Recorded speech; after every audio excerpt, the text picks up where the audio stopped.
probability, there's two parts that we're going to do. We're going to ultimately talk about something called conditional probability. But before we do that, we need to talk about two-way frequency tables. My guess is that you've seen two-way frequency tables, but again, you probably didn't know what it was called. So if you remember on Friday, when we started doing probability, we talked about frequency tables. One of the examples we did was they took a survey of students and their music likes, right? And they listed them out. Like rock had like 10 students, classical had like 2, hip hop had 12. I'm just thinking of numbers. Do you remember that? That was our frequency table. Okay, a two-way frequency table collects more information about that same, like in that case, music. So they could have divided that into male students and female students that like rock, male students and female students that like classical. Okay, so a two-way table looks at two sets of information at the same time. This is an example of a two-way table, a two-way frequency table. Notice it has totals. It has a total column and a total row. If you ever see a two-way frequency table that doesn't have that, I would write it in, because you're almost always going to need it.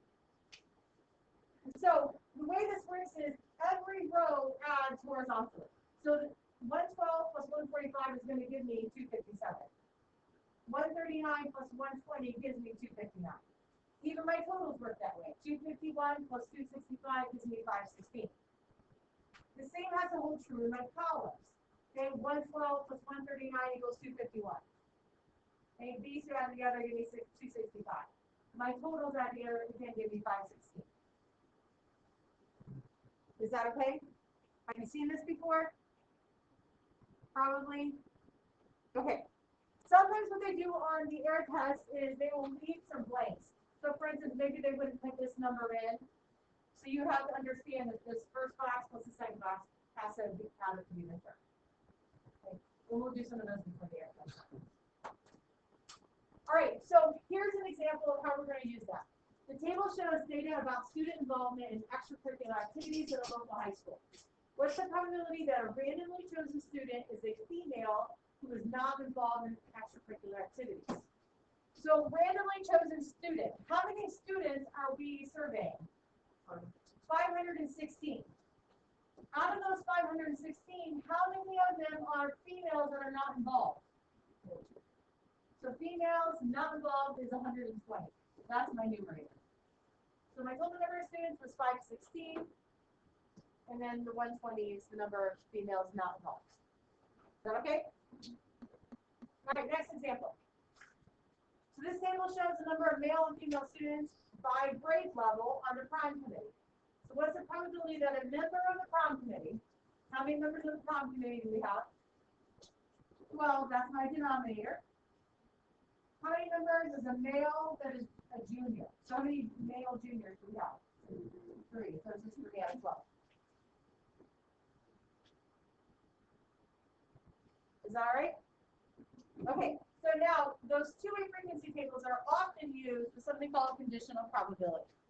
So conditional probability is the probability of something happening given that something else has already happened. Okay, really, it focuses your probability on either a column or a row, is what it does. So it's saying, if this event has already happened, then what's the probability of this next thing happening? Okay. This is the mathematical notation. It says, this reads the probability of B given A. So focus on just the probability of A happening, and then what's the probability of B? Okay, so focus on that event A has already happened, so what's the probability of B? Okay, that'll make more sense once you see it in action. It says, respondents of a poll were asked whether they were for, against, or had no opinion about a bill before the state legislature that would increase the minimum wage. What is the probability that a randomly selected person is over 60 years old, given that the person had no opinion on the state bill? All right, so they have this word given. Given that they had no opinion. Okay, so that is our first requirement. We're only focusing on those people who have no opinion. So I only want to focus on, in this case, this column. It could have been a row, depending on where they label things. We're only focusing on that column. What's the total number of people who have no opinion? 100. That is my denominator. Okay, 100 is my denominator. Now, only focusing on that column, how many people are over 60 years old? Just 40. So it's 40 out of 100.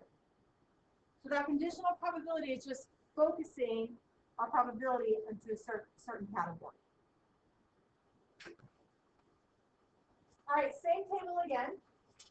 Same table again. Says what's the probability that a randomly selected person is 30 to 45 years old, given that the person is in favor of the bill?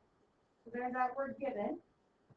So we will look at only people who are in favor of the bill. So we're talking about this column, right? They're in favor of the bill. So how many people do we have that are in favor of the bill? 780, that's my denominator. So how many people fall into the specific category of being 30 to 45? 200. So 200 out of 780.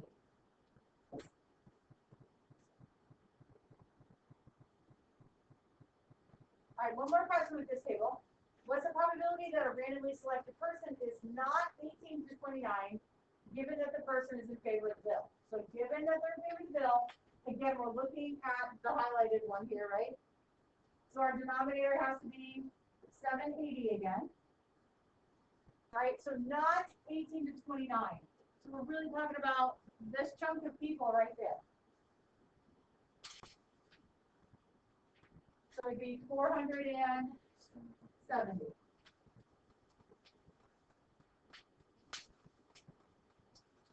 Is that okay?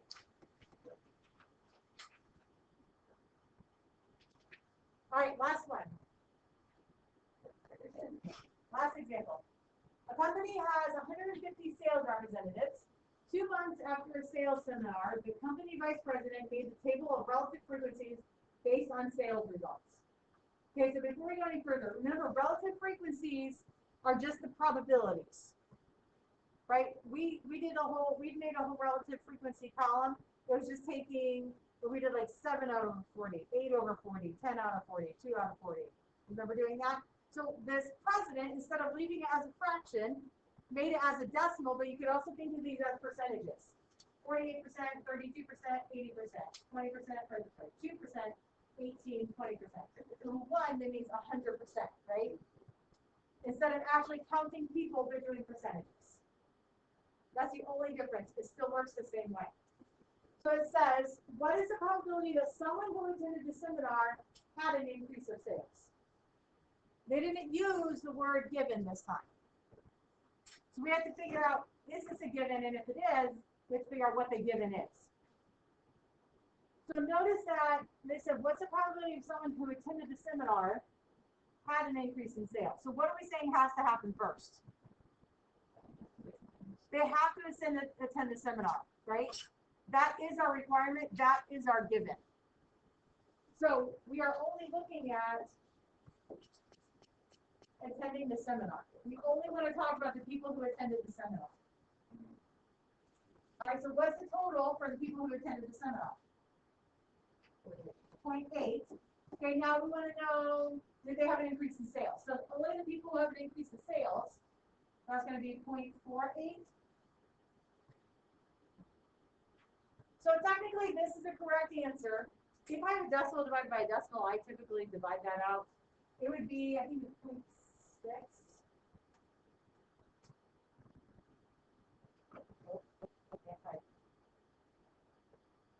0.6. So that's a little bit easier when I do the rapid brain around. But if this was an air test question, that would be an acceptable answer. So with 0.6. Is that okay? All right, last one.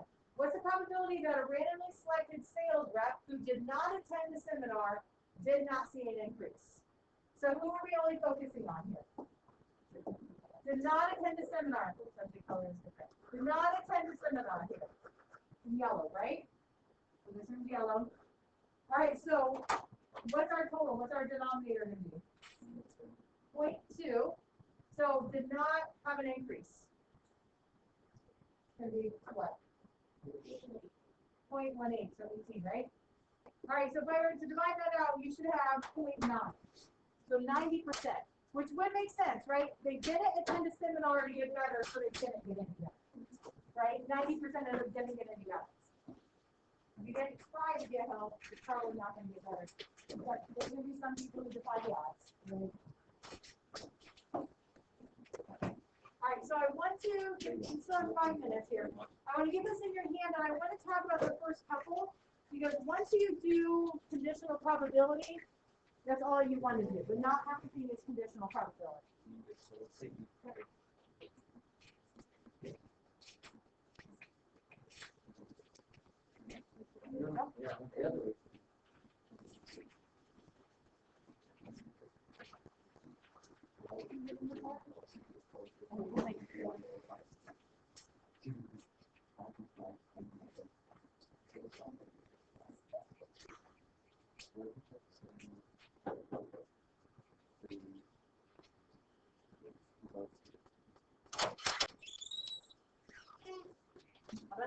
Thank you.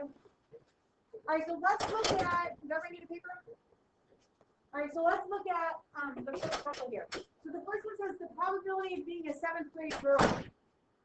Is it telling you to focus on anything? So what is my total going to be? My total students is 50. So 7th grade girls, there are 7 of them. It's just 7 out of 50. The next one down, it says 8th grade boys. Good Monday afternoon, staff and students. Time for a couple of dates